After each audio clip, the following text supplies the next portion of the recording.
Oke, assalamualaikum warahmatullahi wabarakatuh. Apa kabar anak-anak? Hari ini kita akan belajar tentang tari, ya. Di dalam buku kamu di tema 2 ada tentang persiapan karya tari. Nah, jika kita ingin mengetahui atau mempelajari sebuah tari, ya, kita harus tahu dulu. Yang pertama ada bentuk karya tarinya. Bentuk karya tari ini kalian bisa mencari tahu karya tari ini kira-kira bentuknya perorangan, berpasangan. Kalau berpasangan berarti yang kelipatan 2, ya, berdua atau berempat atau berenam. Kalau berlima nggak bisa, itu namanya berpasangan. Kalau ada tadi sendiri atau tunggal, berpasangan, kemudian ada juga kelompok. Nah, itu namanya bentuk karya tari.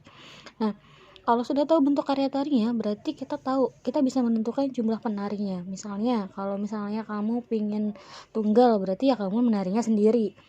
Tuh. Yang kedua ada berpasangan. Berarti kamu menarinya satu kelompok ada 2 orang atau 4 orang atau 6 orang yang kelipatan 2.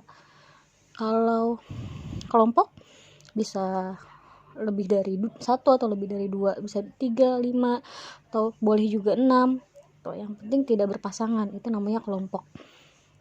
Oke, yang ketiga memilih properti tari. Properti tari ini tidak jauh beda sama busana tari. Kalau busana tari berarti bajunya, ya, pakaiannya, baju sampai celananya atau roknya.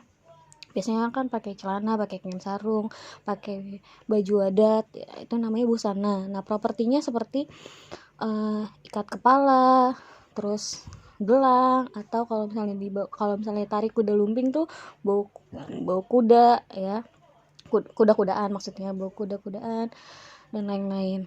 Nah, terus iringan. Nah, iringan tarinya ini adalah musiknya. Jadi kalau misalnya musik tarian daerah, berarti dia pakai alat musiknya apa aja, misalnya gendang, atau kalau tari modern ada gitar, ada piano, ada keyboard dan sebagainya. Oke. Nah, di sini biasanya punya peta konsep tari saman, ya.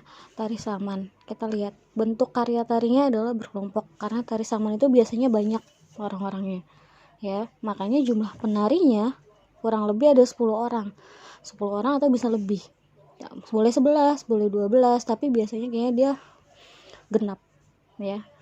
Oke. Terus ada busana tarinya. Nah, kalau tari saman itu dari Aceh, biasanya bajunya yang dipakai adalah baju kerawang dan kain sarung. Ada kain sarungnya. Nah, terus properti narinya ada bulu teleng, itu yang dipakai di kepala, ikat kepala itu namanya bulu teleng. Dan ada topeng gelang yang dipakai di gelang seperti gelang, ada juga sapu tangan dipakai di tangan. Iringan tarinya, nah biasanya kalau tari saman itu musiknya nggak terlalu banyak, biasanya ada gendangnya, tapi ada yang menyanyi biasanya penarinya.